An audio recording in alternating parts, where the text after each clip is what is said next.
Halo teman-teman, perkenalkan nama saya Daniel Dan Utama.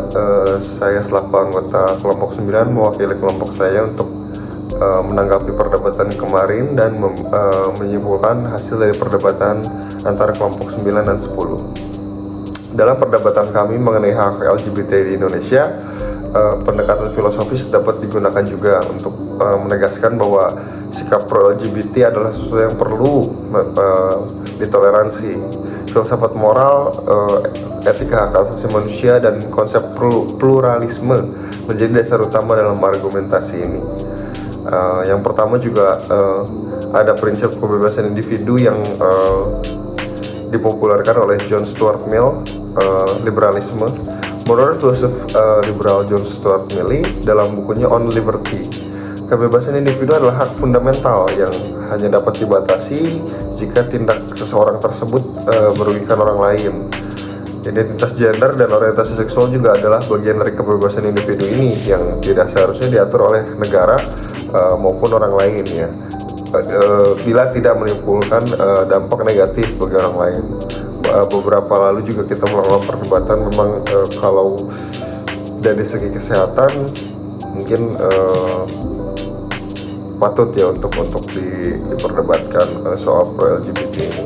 Tapi kalau misalkan tidak merugikan orang lain dan tidak menyebarluaskan penyakit, menurut saya itu pribadinya masing-masing aja. Nah, oleh karena itu juga mendukung hal-hal LGBT ini adalah bentuk penghormatan kita terhadap kebebasan individu-individu yang harus ditoleransi dalam masyarakat yang demokratis. Dan kesimpulan yang kedua, adanya etika kewajiban dan hak asasi manusia yang berdasarkan Immanuel Kant deontologi. Dalam etika deontologi ini, setiap manusia juga harus diperlakukan sebagai tujuan, bukan cuma sebagai alat. Yang berarti bahwa individu LGBT juga harus diakui martabatnya sebagai sesama manusia dan tidak boleh diskriminasikan atau diperlakukan tidak adil hanya karena mereka menyimpang gitu ya. Prinsip imperatif kategoris Kant menyatakan bahwa kita harus bertindak berdasarkan norma moral yang bisa diterapkan secara universal. Jika kita mengharapkan toleransi dari orang lain terhadap perbedaan kita, maka kita juga wajib menunjukkan sikap toleransi kita terhadap perbedaan orang lain, termasuk mungkin keberadaan LGBT ya dalam konteksnya. Kesimpulan yang ketiga adalah yang pluralisme dan keberagaman sosial. Berdasar Michael Walzer, komunitarianisme. Michael Walzer menekankan pentingnya bahwa pluralisme pada masyarakat Indonesia sebagai negara yang memiliki semboyan Bhinneka Tunggal Ika yang harus mengakomodasi keberagaman termasuk dalam aspek gender dan orientasi seksual. Toleransi terhadap LGBT bukan berarti semua orang harus menyetujui ataupun mendukung sepenuhnya, tetapi masyarakat juga harus menerima bahwa ada kelompok yang berbeda gitu dan memiliki hak untuk hidup sesuai dengan identitasnya tanpa diskriminasi ataupun kekerasan verbal maupun fisik ya. Nah ya, kesimpulan yang keempat, prinsip keadilan sosial berdasarkan John Rawls, yaitu teori keadilan. Karya John Rawls yang berjudul A Theory of Justice menyatakan bahwa prinsip keadilan sosial juga harus berlaku secara setara bagi semua individu, terutama bagi kelompok yang rentan terhadap diskriminasi.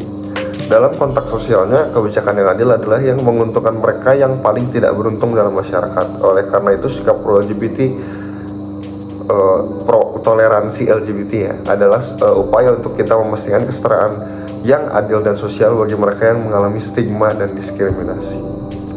Gitu. Lanjut ke kesimpulannya sih, secara filosofis toleransi terhadap pro-LGBT Indonesia adalah sikap yang sejalan dengan prinsip kebebasan individu, etika moral, pluralisme, dan keadilan sosial. Meskipun ada perbedaan pandangan dalam masyarakat yang nilai-nilai demokrasi dan hak asasi manusia, menurut kita untuk tetap menerima keberagaman secara inklusif. Dengan demikian, menghormati hak dan eksistensi LGBT bukan hanya tindakan etis, tapi juga langkah penting dalam mewujudkan masyarakat yang adil dan harmonis. Tanggapan terhadap pihak anti-LGBT kemarin dalam sebuah debat memang penting ya untuk memahami dan merespon argumen dari pihak lawan gitu yang menentang LGBT dengan pendekatan filosofis dan rasional. Berikut tanggapan saya dan kelompok saya terhadap anti LGBT yang kemarin sempat diangkat.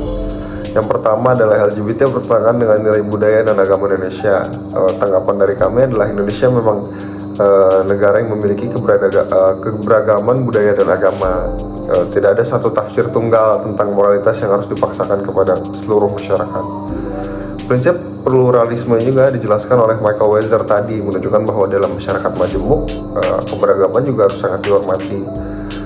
Dan menurut John Stuart Mill menegaskan bahwa negara juga nggak boleh menekankan kebebasan individu hanya karena oleh pandangan mayoritas. Jadi pada saat mayoritas mengatakan bahwa sesuatu benar menjadi fakta gitu, kecuali memang ada bukti secara data gitu. Yang kedua yang kemarin adalah LGBT adalah penyimpangan dan harus mereka menganggapnya sebagai penyakit lah gitu, dan mereka harus benar. Gagasan kami tentang penyimpangan bersifat subjektif sebenarnya dan seringkali berdasarkan norma sosial yang dapat bisa berubah-ubah seiring dengan waktu. Misalnya dalam sejarah perbudakan pernah dianggap normal pada saat itu ya, pada saat orang-orang kulit hitam dijadikan perbudakan dan normal saja gitu, tapi sekarang dianggap tidak etis gitu. Nah, menolakkan juga ngajarin bahwa semua individu memiliki martabat yang harus dihormati. Memaksakan orang untuk berubah hanya karena perbedaan identitas adalah sangat melanggar prinsip moral gitu. John Rawls juga memberikan teori keadilannya, menyatakan bahwa kebijakan atau sikap yang meminggirkan kelompok tertentu adalah bentuk ketidakadilan sosial. Nah, ini perdebatan yang ketiga kemarin ya, judulnya adalah mendukung LGBT dapat merusak moral generasi muda. Sebenarnya nggak ada bukti ilmiah juga bahwa keberadaan atau penerimaan LGBT akan merusak moral seseorang. Moralitas seharusnya didasarkan pada prinsip etika yang universal seperti kejujuran, keadilan, dan penghormatan terhadap sesama, bukan orientasi seksual seseorang. Mungkin kalau terhadap kesehatan, mungkin ya by data ya. Dan John Stuart Mill juga berargumen bahwa moralitas memang harusnya didasarkan pada kebebasan seseorang individu, bukan pada prasangka sosial. Toleransi terhadap LGBT juga tidak berarti semua harus menjadi LGBT gitu, tapi berarti mengakui hak mereka untuk hidup tanpa diskriminasi sebagaimana kelompok lain yang minoritas yang ada di masyarakat. Nah, yang keempat ini ada, jika LGBT ditoleransi, norma masyarakat juga akan ikut rusak. Nah, tanggapan kami menurut Edmund Burke, seorang filsuf konservatif, memang menekankan pentingnya mempertahankan tradisi, tetapi tradisi yang baik adalah berkembang dan dapat menyesuaikan dengan realitas masyarakat, itu bukan yang menolak keadaan gitu. Yang kedua ada Michael Sandel, seorang filsuf komunitarian yang menyatakan bahwa norma sosial juga harus mempertimbangkan keadilan sosial. Bagi semua harus adil ya pada seluruh anggota masyarakat, bukan hanya berdasarkan kepentingan atau keuntungan kelompok tertentu. Yang ketiga ada toleransi terhadap LGBT bukan berarti menghapus norma sosial, melainkan memperluas pemahaman kita bahwa keberagaman adalah bagian dari realitas masyarakat yang mau nggak mau harus ikut berkembang gitu. Jadi kesimpulan dari kelompok 9 pro LGBT, pihak yang menolak LGBT seringkali beranggapan pandangan moral atau budaya tertentu. Namun dalam filsafat moral dan sosial, keberagaman adalah bagian dari realitas yang harus dihormati. Toleransi terhadap LGBT tidak berarti menghilangkan nilai-nilai budaya atau agama, tapi justru menunjukkan kedewasaan dalam berdemokrasi dan menghormati hak sesama manusia. Baik, mungkin segitu saja dari saya, dari Odeon, mewakili kelompok 9 Pro. Terima kasih untuk waktunya, mohon maaf bila ada salah kata. Terima kasih banyak.